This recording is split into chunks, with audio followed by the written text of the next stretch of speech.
Interestingly, when I go through the history of the great sages of the different spiritual traditions, nearly all of them were touched by death at an early age. Dogen Zenji, the famous Japanese Zen master, his mother died when he was 7, and that sent him on a search for truth and for passing through the portals of death to know eternal life. Ramana Maharshi, his father, dying at 12, sending him on a search that at the age of 16 leads him to that fear of death that he doesn't run away from, but he goes into and comes out the other side immortal. We could go down a long list of sages who have gone through a near-death experience or an experience of the death of another that caused them to go through such a state of mourning that there was a death of ego and a return to life egolessly. I want to read one story, just a short passage from a great Korean Zen master named Daego. Unfortunate name, perhaps, but on the other hand, perhaps that's Shiva's sense of humor. So the king wants to know about the story. How did he become an enlightened being? And he says, well, it was not born of heaven on earth, nor was it gained spontaneously. In the past, while traveling on foot in Korea, I came to a patron's garden, and under a shadowless tree, I encountered this thing with no edges, no seams, no place to get a grip on it. I came to a 10,000 fathom cliff, and I let go with my whole body. There was no breath of life at all.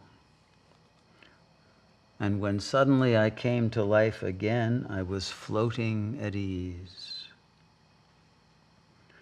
Nevertheless, people doubted me, and I thought there would be no one to give clear proof. The more I hid it, the stronger it became. The more I wanted to hide it, the more it was evident. My evil repute and the stinking smell filled the world, and today I obey the command to become the abbot of the monastery and hold it up before you. So the smell of immortality, very interesting. There's almost a sense of shame, a sense of he is no longer human, he is different. He has become something else, and he can't hide it.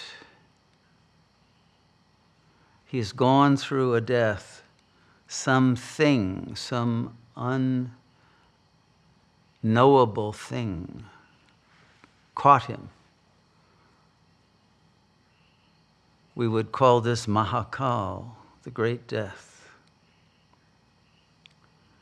And so there are those who are captured by the great death and brought forcibly through the portal in order to fulfill a function in the world. And they are never the same.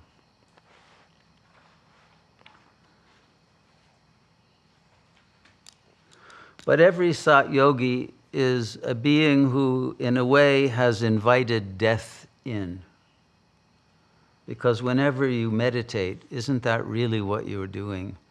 You're dying at least a little bit to the ego. You're inviting death to come into your space.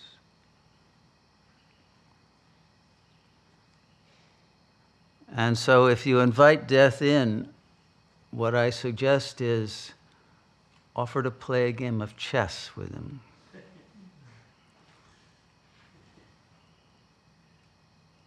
Not poker, not Russian roulette, but a good chess game can last a long time, and you can learn a great deal.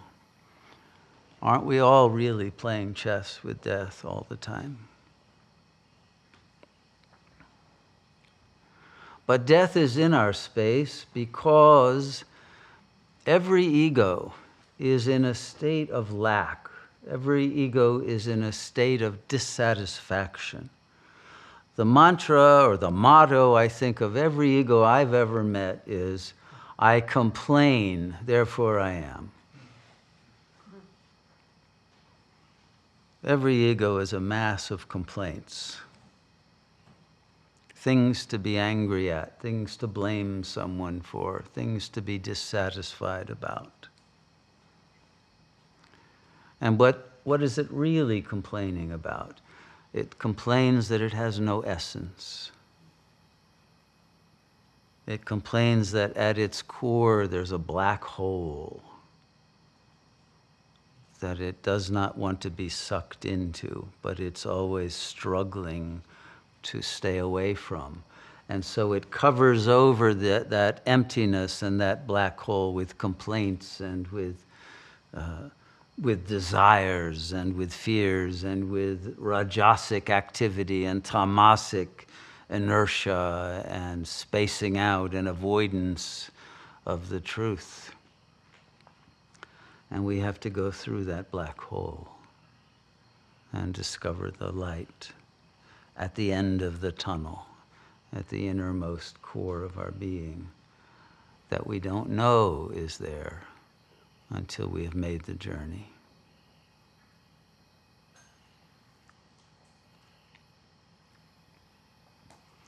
But making the journey begins with giving up your complaints. And along with giving up the complaints goes with the giving up of the power struggle to control. The ego is always trying to have the locus of control, but it doesn't control anything. It doesn't control its own mind, its own affects, its own behavior. It pretends it does, but it doesn't. And so every ego is in a state of cognitive dissonance. St. Paul was famous for saying that. I want to act in a Christ-like way, but I find myself still acting like a jerk. How is that possible, you know? Even after I'm struck by lightning on the road to Damascus, I'm not able to act in a divine manner. But all of us have this cognitive dissonance, don't we? You make a promise, I'm never going to do this again, and then you do it, right? How many can relate to that? How many have experienced that? No one here, of course, I get it.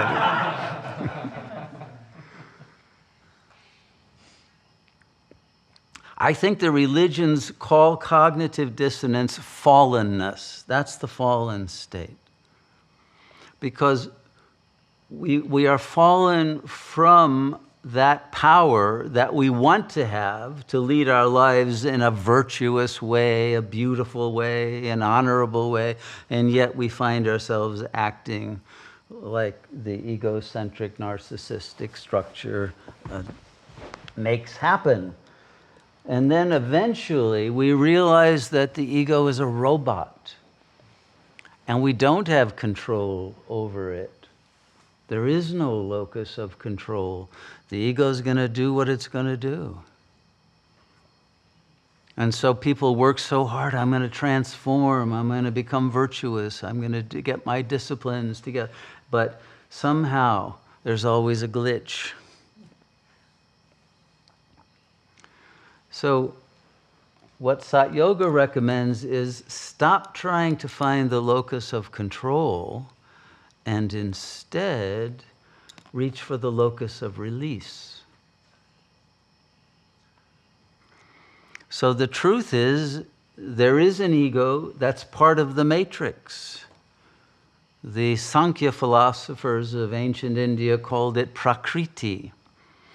And they said, separate Purusha from Prakriti.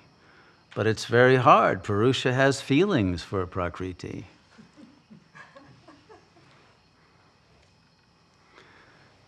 And so you have to become dispassionate, don't you?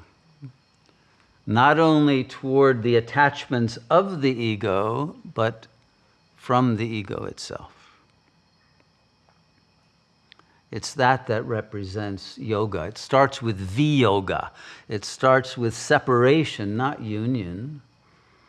If there isn't separation from the ego robot, you will never find freedom. It's after the separation that the real self can then merge into the absolute and find out what immortality is.